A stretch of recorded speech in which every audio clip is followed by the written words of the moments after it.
कश्मीर, जिसको भारत का स्विट्जरलैंड कहा जाता है, पूरे देश भर से कई सारे लोग वहां पर घूमने गए हुए थे, लेकिन उन्हें कुछ अंदाजा ही नहीं था उनके साथ क्या होने वाला है कुछ ही पलों में। जब बहुत सारे टूरिस्ट एक ओपन एरिया में एंजॉय कर रहे थे, मजे कर रहे थे, वहीं पर कुछ लोग आते हैं और फायरिंग करना स्टार्ट करते हैं, जिसके बाद पूरा हलचल मच जाता है। वो टेररिस्ट उन्हीं टूरिस्ट में से कुछ लोगों को पकड़ते हैं, स्पेसिफिकली मेल्स, और उनको पूछते हैं कि तुम हिंदू हो या नहीं। कुछ लोगों ने आंसर देते हुए कहा कि हम हिंदू हैं, तो उनको डायरेक्टली शूट कर दिया, और कुछ लोगों ने आंसर नहीं दिया तो उनको कलमा पढ़ने को कहा, जो मुसलमानों के लिए बहुत ज्यादा इंपॉर्टेंस रखता है। सेकेंड प्रूफ के लिए वो टेररिस्ट उन मेल्स के पैंट को उतार के चेक किया कि ये हिंदू है या नहीं। हिंदू होने पर उनको भी डायरेक्टली शूट कर दिया। दोस्तों, ये जो इंसिडेंट हुआ रिलीजन पूछकर गोली चलाने का, ये ओपन सिग्नल दिया गया कि हमारे देश में वायलेंस पैदा हो जाए, और इस हिंदू वर्सेस मुस्लिम के वायलेंस को स्प्रेड करने में हमारे देश की मैक्सिमम मीडिया का बहुत बड़ा रोल है। तो उसने मुझे कहा कि नहीं नेगेटिव बोलो। मैंने कहा भाई नेगेटिव मैं क्यों बोलूं जब यहाँ ऐसा कुछ है ही नहीं। यहाँ हमारे कश्मीरी भाई हमें सेफ फील करा रहे हैं, हमें हर चीज का ऑफर दे रहे हैं, हमें खाने का ऑफर दे रहे हैं, हमें रहने का ऑफर दे रहे हैं। इवन एक भाई ने तो मुझे पैसों से भी ऑफर किया कि अगर पैसे नहीं है तो हमें पैसे भी ऑफर किया कि पैसे रखो आप। तो ये चीज है।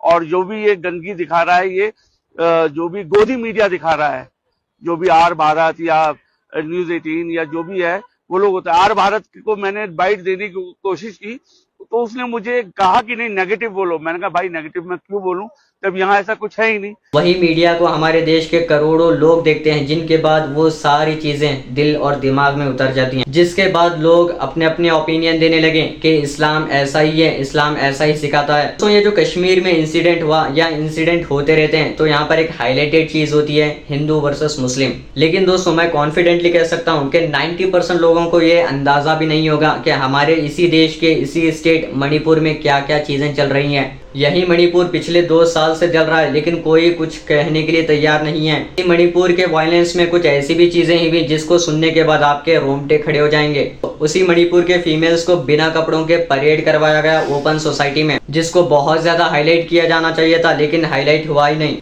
क्योंकि दोस्तों, मणिपुर के अंदर जो वायलेंस हुआ है, 2 कम्युनिटी भिड़े हैं जो हिंदू और मुस्लिम नहीं, इसीलिए उस चीज को ज्यादा हाईलाइट भी नहीं किया गया। दोस्तों, जहां पर हिंदू वर्सेस मुस्लिम का इशू दिखाई देता है, जैसे जम्मू एंड कश्मीर हो, बांग्लादेश हो, वहीं पर बहुत ज्यादा हाईलाइट किया जाता है। दोस्तों, जब हमारे देश के लोग हिंदू वर्सेस मुस्लिम किए हैं, तब हमारे देश को 200 साल तक ब्रिटिशर्स ने गुलाम बना कर रखा है। लेकिन जब हमारे देश के लोग हिंदू और मुस्लिम एक हुए हैं, तब इसी ब्रिटिशर्स को भगाने में कामयाब रहे हैं।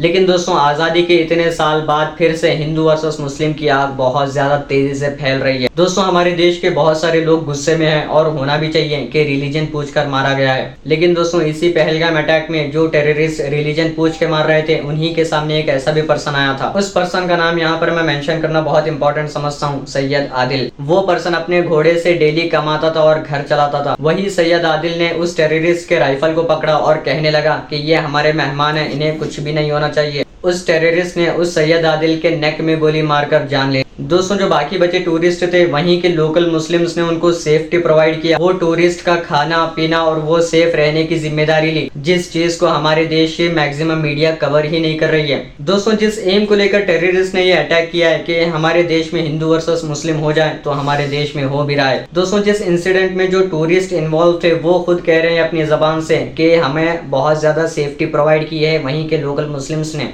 लेकिन दोस्तों, जो लोग इस इंसिडेंट में इन्वॉल्व भी नहीं थे, पूरे देश भर में वायलेंस मचाते फिर रहे हैं। पूरे देश भर में जहां कहीं भी कश्मीरी स्टूडेंट्स पढ़ रहे हैं, उनको मारना पीटना शुरू कर दिया, और पूरे देश भर से कई सारे अलग अलग चीजें निकल कर आ रही हैं जो कश्मीरी पीपल के साथ हो रहे हैं, मुस्लिम्स के साथ हो रहे हैं ये अटैक के बाद। दोस्तों, जैसे ये रिलीजन पूछकर अटैक हुआ है, जिसके बाद लोग बहुत ज्यादा गुस्से में हैं, और होना भी चाहिए, लेकिन ये एक तरफा दिखाया जा रहा है। भारत में कई सारी जगह पर मॉब लिंचिंग की गई है मुसलमानों की, नाम पूछकर उनका जान लिया गया। एक ट्रेन का भी एक ऐसा ही इंसिडेंट हुआ कि एक ऑफिसर जा रहा था, उनके सामने 3 मुस्लिम बैठे हुए थे, मुस्लिम पहचान कर उनको गोली मार। दोस्तों, ये तो कुछ एग्जांपल्स हैं, ऐसे बहुत सारे एग्जांपल्स हैं जिनको हाईलाइट होना चाहिए था, हुआ ही नहीं। इसीलिए दोस्तों, टेररिज्म हैज नो रिलीजन। अब इंडियन गवर्नमेंट पर एक बहुत बड़ा रिस्पॉन्सिबिलिटी है दोस्तों। पहलगाम अटैक में जो हुआ है, उसको लेकर बहुत तगड़ा एक्शन लिया जाए। दोस्तों, पहलगाम में जो लोग मारे गए हैं, उनके लिए प्रे कीजिए, और उनके फैमिली के लिए भी।